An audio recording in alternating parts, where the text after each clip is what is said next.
सरकार, अब बिहार में बन जाएगी तेजस्वी सरकार। कहाँ सोया है चौकीदार, कहाँ सोया है चौकीदार। आपको 4 बार मौका मिलता रहा मेरे बुजुर्ग, और यहाँ की आवाम ने आप पे भरोसा जताया, आपने खिदमत भी की, लेकिन सबका एक वक्त होता है, पीढ़ी में बदलाव होता है। कभी वालिदैन के हाथ में घर की कमान होती है, तो एक दिन ऐसा भी आता है कि जब बेटा बड़ा हो जाता है तो कमान उसके हाथ में चली जाती है।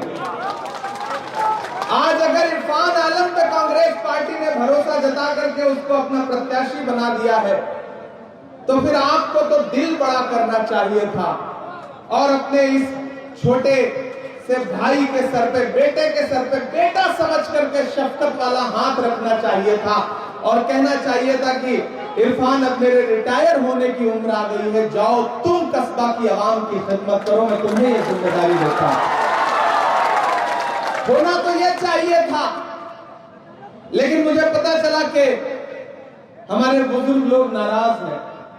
हम बुजुर्गों की नाराजगी की बड़ी कद्र करते हैं, अल्लाह करे वो मान जाएं, नाराज ना रहें। मैं तो उनसे भी कहता हूं, मैं अपने आफाक चचा से भी कहता हूं कि आप तो जब भी हमारे पास आए हमने मोहब्बत से आपको मिठाई खिलाई, पानी पिलाया, गले लगाया, और जब आपके मिनिस्टर बनने का वक्त था तो आपको याद होगा कि उस वक्त हमसे जो बन पड़ा, आप जब AICC के ऑफिस में, मेरे माइनॉरिटी डिपार्टमेंट के ऑफिस में आए थे, तो हमने उस वक्त भी आपकी जो बन पड़ी वो मदद की। और जब मेरे पास इरफान भी आए तो हमने इनको भी चाय पिलाया, मिठाई खिलाई, पानी पिलाया और इनसे कहा कि जाइए, अगर कांग्रेस पार्टी आप पे भरोसा जताएगी, आपको कैंडिडेट बनाएगी, तो सबसे पहला आदमी इमरान प्रतापगढ़ी होगा जो आपके लिए आकर के आराम से वोट की अपील करेगा। साथियों, न हम सफर न किसी हम नशी से निकलेगा, न हम सफर न किसी हम नशी से निकलेगा, हमारे पांव का कांटा हम ही से निकलेगा।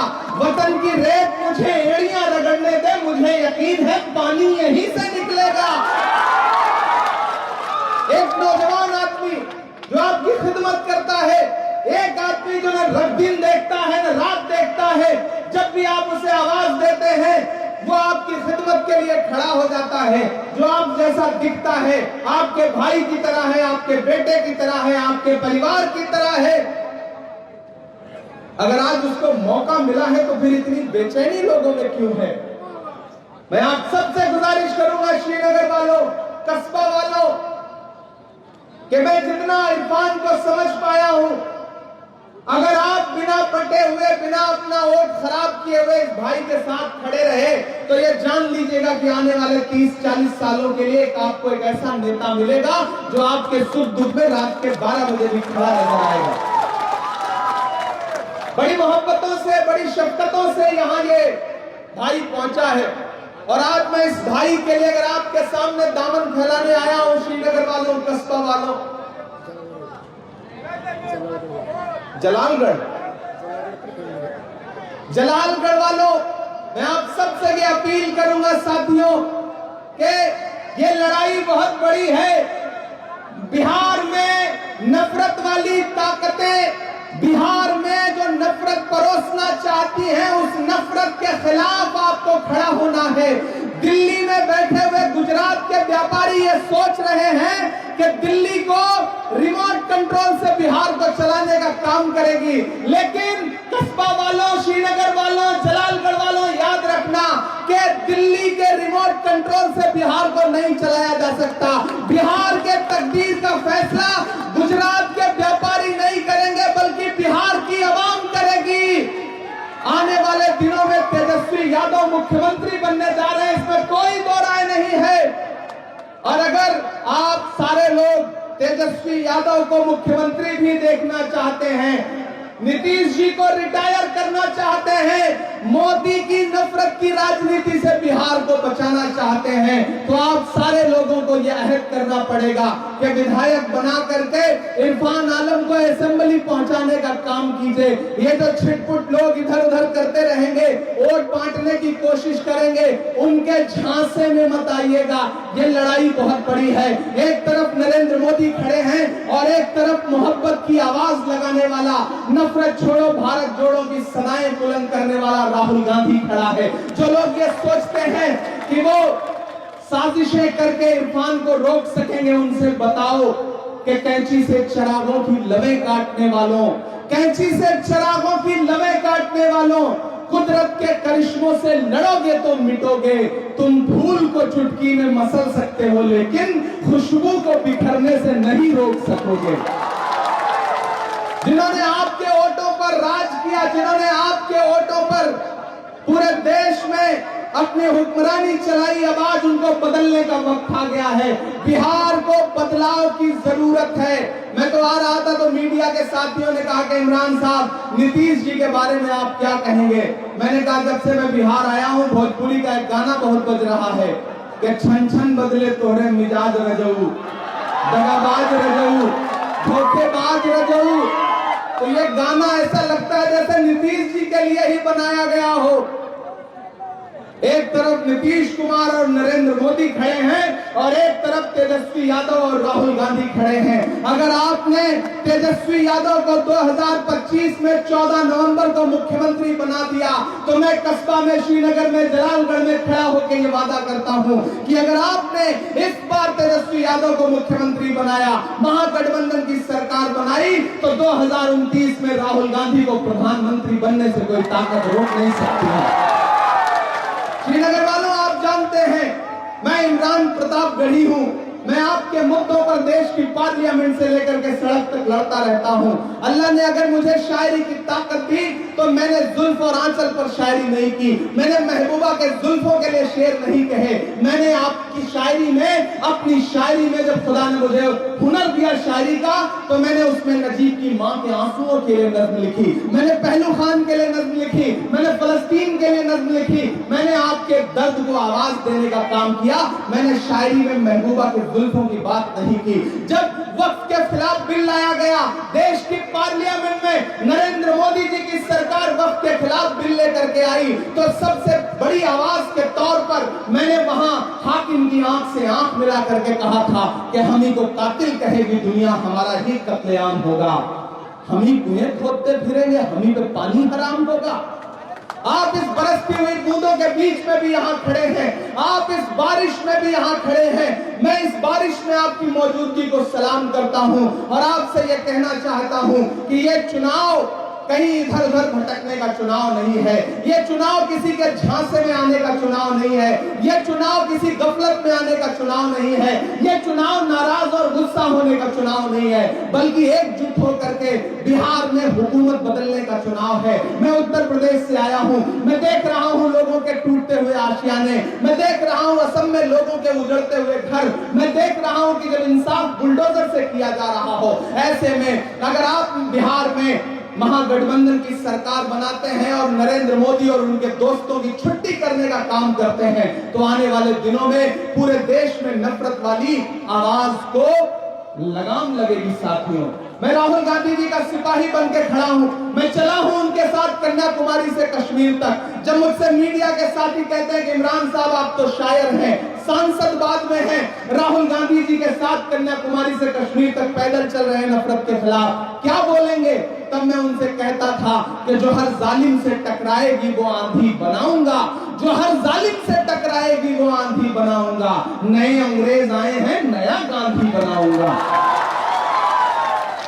नीतीश कुमार जी और नरेंद्र मोदी जी के झूठे वादे हैं और इस तरफ महागठबंधन क्या कह रहा है, तेजस्वी क्या कह रहे हैं कि अगर आपने महागठबंधन की सरकार बना दी तो 5 साल में बिहार के हर परिवार से एक युवा को नौकरी मिलेगी। और महागठबंधन के वायदे नरेंद्र मोदी जी के झूठे जुमले की तरह नहीं है। नरेंद्र मोदी जी ने कहा था खजाने की चाबी हमें सौंप दो, देश नहीं लुटने दूंगा। आजकल मैं जहां भी जाता हूं उनसे सवाल पूछता हूं कि प्रधानमंत्री जी आपको आपका जुमला याद है? भाइयों बहनों, देश के खजाने की चाबी मुझे सौंप दो, मैं देश नहीं लुटने दूंगा, याद है ना? चौकीदारी मुझे दे दो। आजकल मैं उसी चौकीदार से पूछता हूं पूरे देश में जाकर के कि कहां सोया है चौकीदार। आप थक गए क्या? थक गए क्या? बारिश से डर रहे हैं क्या? बारिश से डर तो नहीं रहे ना? कि कहां सोया है चौकीदार। अभी जब पूर्णिया से हमें हेलीकॉप्टर को टेक ऑफ करना था तो पायलट ने कहा साहब मौसम खराब है, हम टेक ऑफ नहीं कर पाएंगे। हमने कहा मैंने श्रीनगर वालों से, कस्बा वालों से वादा किया है, आप हेलीकॉप्टर ने टेक ऑफ करोगे और मुझे पैदल जाना पड़ेगा तो मैं पैदल जाऊंगा, लेकिन वहां के आवाम से मिलने जरूर जाऊंगा। फिर हम कोड़ा पहुंचे, वहां हमारी बहन पूनम पासवान थी। हमने पूनम जी से कहा कि आप हमारे साथ चलिए। पूरा महागठबंधन एकजुट होकर के लड़ रहा है यहाँ पर, एकजुट होकर के। आप पूनम जी को वोट देंगे, आप इरफान को वोट देंगे तो सिर्फ इरफान को नहीं मिलेगा, तेजस्वी यादव जी को भी मिलेगा। आप इरफान को वोट दोगे तो मुकेश सहनी जी को मिलेगा। आप पूनम जी को वोट दोगे तो आईपी गुप्ता जी को मिलेगा। और आप पूनम जी को और इरफान को वोट दोगे तो मोहब्बत के उस मसीहा को मिलेगा जिसका नाम राहुल गांधी है। मुझसे राहुल गांधी जी ने कहा कि इमरान जाओ, पूनम पासवान बहन की तरह है, इरफान भाई की तरह है, जाओ। ये गरीब गुरबा की लड़ाई लड़ने वाले लोग हैं।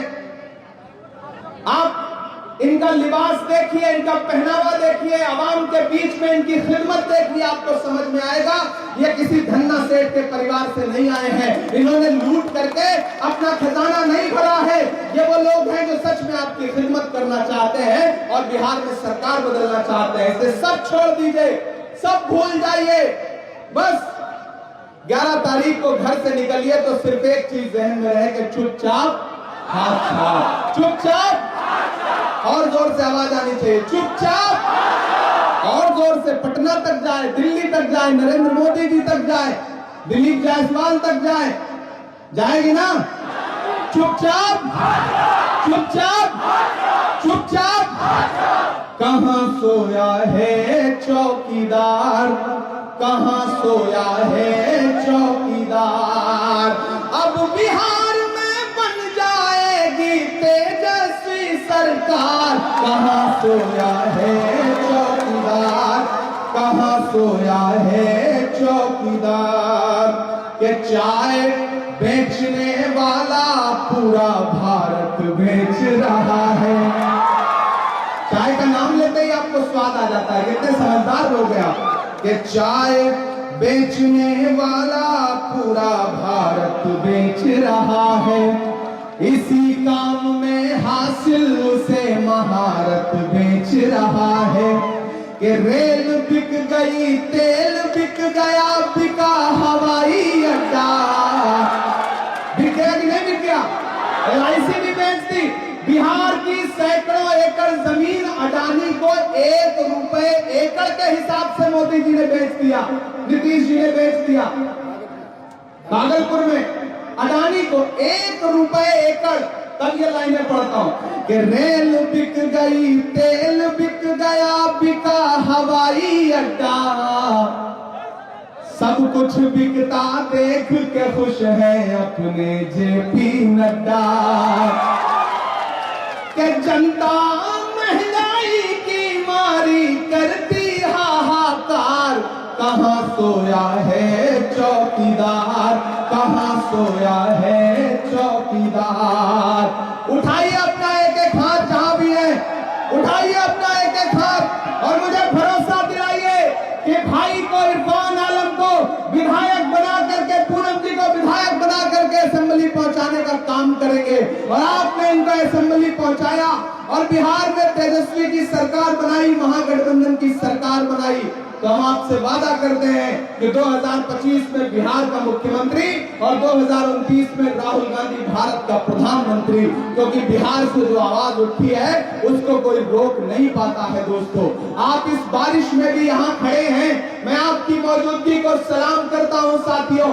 और कांग्रेस पार्टी मोहब्बत की बात करती है, नफरत की बात नहीं करती है। हम मोहब्बत के पैरोकार बनकर के आपके बीच में आए हैं। आज से इस चुनाव को इरफान आलम बनकर के लड़िए, आज से इस चुनाव को इमरान प्रतापगढ़ी बनकर के लड़िए। ये गुस्सा, ये नाराजगी सब किनारे रखिए। जब मकसद बड़ा हो तो छोटी छोटी चीजें नजरअंदाज करनी पड़ती हैं। और कस्बा वालों ने बात कह के जा रहा हूं, टिकट बहुत सारे लोग मांगते हैं, किसी एक को मौका मिलता है। जिस तरह फुटबॉल के मैच में गोल कोई एक आदमी करता है, बाकियों को पास देना पड़ता है।